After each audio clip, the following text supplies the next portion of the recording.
हमारे चैनल में आपका स्वागत है। रोमांचक कंटेंट, ज्ञानवर्धक चर्चाओं और अंतहीन प्रेरणा से भरी एक शानदार यात्रा के लिए तैयार हो जाइए।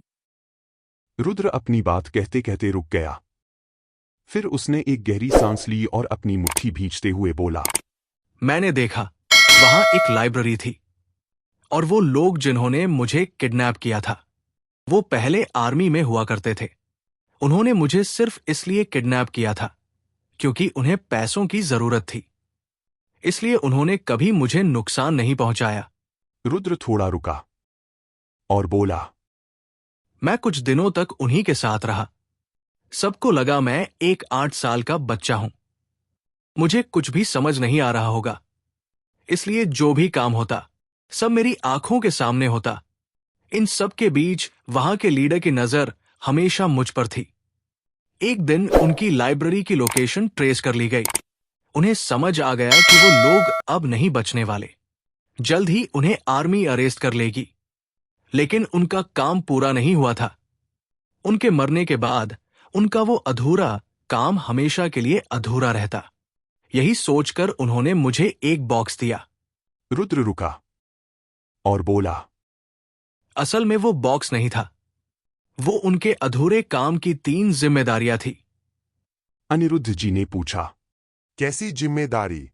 रुद्र ने उनकी बात पर गौर नहीं किया। उसने आगे कहा, मेरी आंखों के सामने ही उन्होंने उस लाइब्रेरी को पूरी तरह से डिस्ट्रॉय कर दिया और मुझे एक सेफ जगह पर छोड़कर वहां से चले गए। एक पल रुका। उस वक्त मैं कंफ्यूज था, समझ नहीं पाया था लीडर ने सब में से मुझे ही क्यों चुना और वो अधूरा काम क्या था जिसका जिक्र उसने मुझसे किया था। मैंने बॉक्स खोला तो उसमें उनके अधूरे काम से जुड़े कुछ कोड्स और पासवर्ड्स थे जो मेरे नाम पर लिखे गए थे। मैं हमेशा उनके बताए उन कोड्स के बारे में सोचता रहा। मैंने हैकिंग सीखना स्टार्ट किया। एक पल रुका। 2 साल बीत गए। मैं 10 साल का हो गया और फाइनली मुझे उनका मतलब समझ आया। मुझे समझ आया कि मुझे इसके लिए क्यों चुना गया था। रुद्र ने कार्तिक जी की आंखों में देखते हुए कहा, और देखिए, आज मैं यहां हूं, आपके सामने। एक पल रुका। आप सोच रहे होंगे, जो बात मैंने आज तक आपको नहीं बताई, वो आज क्यों बता रहा हूं? बात सिंपल है। आज के बाद आप कभी भी मेरे काम में दखल नहीं देंगे, क्योंकि आपने मेरी जिंदगी का सिर्फ एक हिस्सा देखा है और मैं नहीं चाहता आप बाकी हिस्सों को कभी देखें। इसलिए जितना हो सके मुझसे और मेरे काम दोनों से दूरी बनाकर रखें। रुद्र रुका और उसकी आवाज और भी सख्त हो गई। और एक और बात, तान्या से दूर रहेंगे। अगर आपने उसे नुकसान पहुंचाने की जरा सी भी हिम्मत की तो मैं भूल जाऊंगा कि आप मेरे डैड हैं और इस परिवार से मेरा कोई नाता है। राजवंश कंपनी को बर्बाद करने में मुझे 1 घंटे का भी समय नहीं लगेगा। अगर आपको मेरी बातों पर यकीन नहीं है तो मुझे आजमा कर देख सकते हैं। कहते हुए रुद्र की आंखों में एक अलग ही जुनून था। कार्तिक जी बहुत कुछ कहना चाहते थे, जानना चाहते थे, लेकिन उनके शब्द उनके गले में ही अटक गए थे। तभी सीढ़ियों से आने की आवाज सुनकर रुद्र अपनी जगह से उठ गया। लिविंग रूम में मौजूद सभी लोग देखते ही देखते वहां से चले गए। सबकी नजर सीढ़ियों से उतर रही तान्या पर पड़ी। दिवांश उसे रोकने की कोशिश कर रहा था। जाने दो। दिवांश रुक गया। तान्या रुद्र के पास आई और उसका हाथ पकड़ते हुए बोली, माँ, मुझे माँ से मिलना है। मुझे माँ के पास ले चलो। ये कहते हुए तान्या की आवाज बैठ चुकी थी। रुद्र ने इस बात पर गौर नहीं किया, क्योंकि अक्सर रोने के बाद किसी की भी आवाज बैठ जाती है। लेकिन राम प्रसाद जी तान्या की आवाज सुनकर घबरा गए। उन्हें डॉक्टर की वो बात आज भी याद थी। पेशेंट की कंडीशन काफी क्रिटिकल है।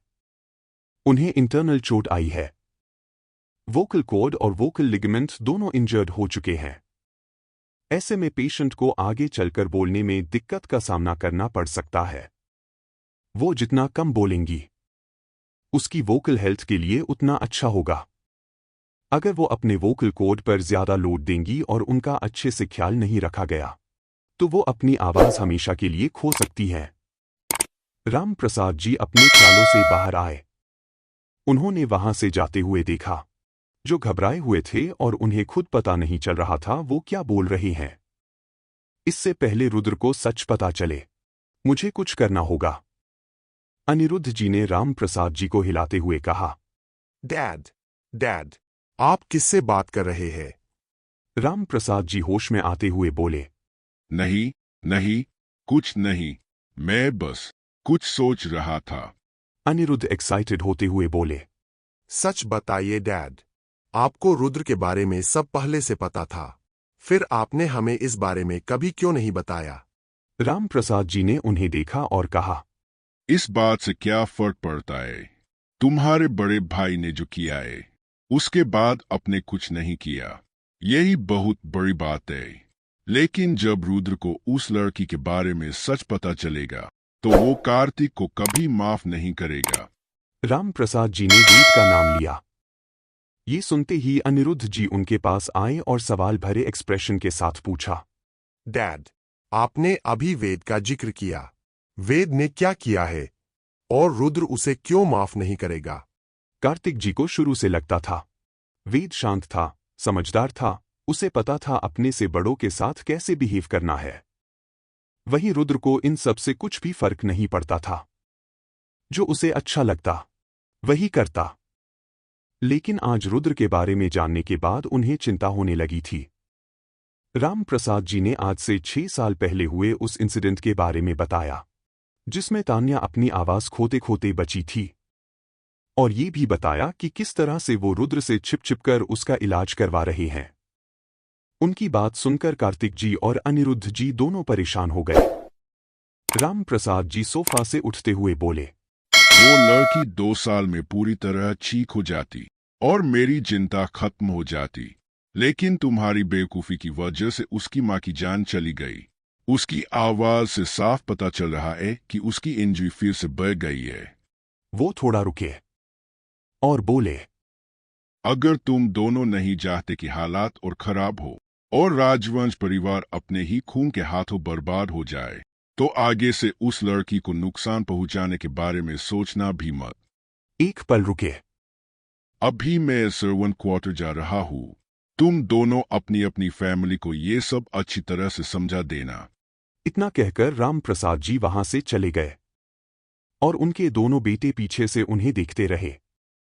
15 दिन बीत गए।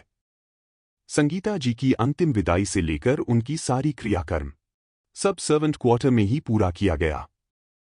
इस बीच रुद्र तान्या के साथ सर्वेंट क्वार्टर में ही रहा। तान्या ने बात करना बंद कर दिया था।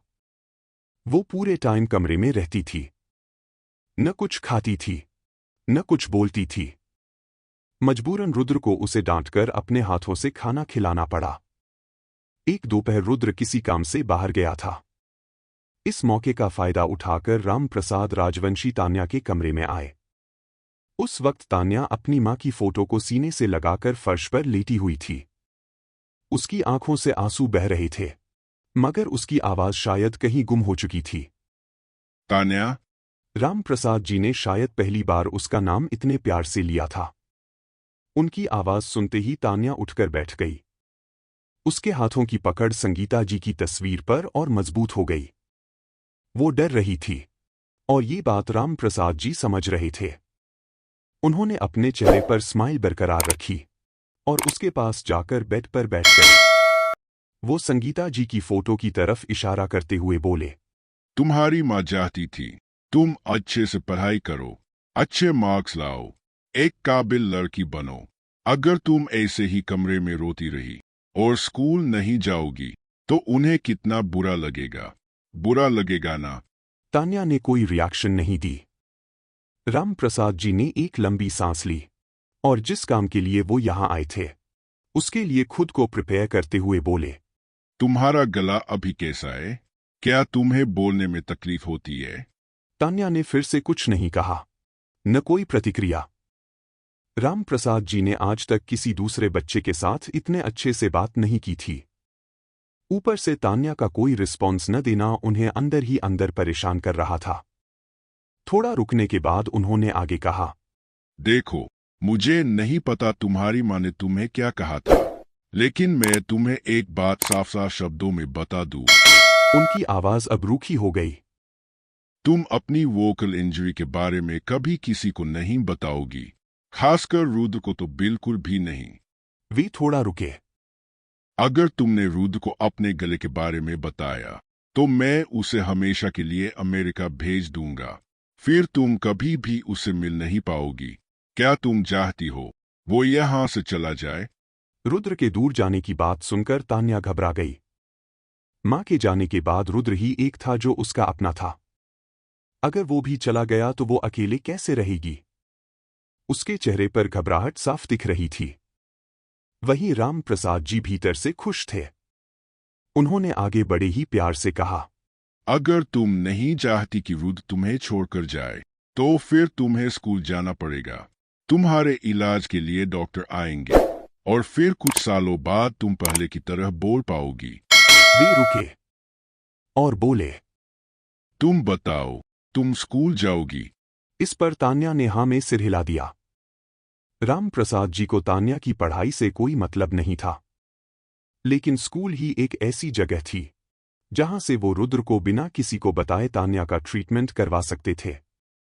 उन्होंने तान्या को दोबारा वही सब बातें कहीं और वहां से जाने लगे। तभी कमरे का दरवाजा खुला। रुद्र को देखकर राम प्रसाद जी के चेहरे की रंगत उड़ गई। वहीं रुद्र को कमरे में तान्या के साथ दादाजी को देखकर खुद पर शक होने से रोक नहीं पाया। अपने गुस्से को दबाते हुए उसने पूछा, दादाजी, आप यहाँ क्या कर रहे हैं? मैं इस लड़की से कुछ बात कर रहा था। कहते हुए वो वहां से चले गए। रुद्र सतर्क था, लेकिन जब भी वो दादाजी से बात करता तो ऐसा लगता जैसे किसी ने उनके सिर पर बंदूक तान दी हो। रुद्र तान्या की तरफ मुड़ा। तान्या दौड़कर उससे आकर लिपट गई थी। इतने दिनों बाद उसके चेहरे पर इतनी राहत देखकर रुद्र सब कुछ भूल गया और उसे कसकर अपनी बाहों में भर लिया। राम प्रसाद जी ने एक लंबी सांस ली। आज वो बाल बाल बचे। वो खुश होते हुए बोले, मैं इस लड़की को समझा रहा था कि अब इसे स्कूल जाना चाहिए, अच्छे से पढ़ाई करनी चाहिए। इस पर रुद्र ने उन्हें देखकर सिर हिलाया। वो अपने दादाजी का शुक्रगुजार था। जो काम वो इतने दिनों से नहीं करवा पाया था, उसके दादाजी ने एक मुलाकात में कर दिया।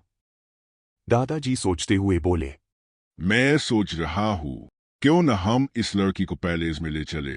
अगर वो वहां रहेगी तो तुम भी अपना काम बिना इसकी फिक्र के कर पाओगे। ये सुनकर रुद्र की आंखें थोड़ी छोटी हो गईं। उसे लग रहा था दादाजी उसकी चापलूसी कर रहे हैं। राम प्रसाद जी आगे बोले, तुम्हारा स्टडी रूम, उस कमरे को हम इस लड़की के लिए रिनोवेट करवा लेते हैं। वो तुम्हारे रूम के बगल में ही है। तुम चाहो तो इससे मिल भी सकते हो। इसके साथ अपने काम पर भी ध्यान दे सकते हो। रुद्र को ये बात सही लगी। उसने तान्या को देखा। वो काफी एक्साइटेड लग रही थी। शायद वो भी उन सबके साथ पैलेस में रहना चाहती थी। इसलिए रुद्र ने अपने दादाजी की बात मान ली। राम प्रसाद जी मुस्कुराते हुए कमरे से बाहर आ गए। वहां से जाने से पहले उन्होंने एक बार फिर उस कमरे के दरवाजे को देखा, लेकिन इस बार उनकी वो स्माइल बिल्कुल अलग थी। वो काफी कॉम्प्लिकेटेड थी। वो तान्या को पैलेस में क्यों ले जा रहे थे? उनकी असली इंटेंशन क्या थी? और क्या वो अपनी चाल में कामयाब हो चुके थे? ये सिर्फ उन्हें पता था। आगे क्या हुआ जानने के लिए सुनते रहिए हमारी ये कहानी, सिर्फ और सिर्फ मजेदार कहानियां पर। वीडियो देखने के लिए बहुत बहुत धन्यवाद। अगर आपको यह कहानी पसंद आई हो तो लाइक, शेयर और सब्सक्राइब करना बिल्कुल न भूलें। मिलते हैं अगले वीडियो में।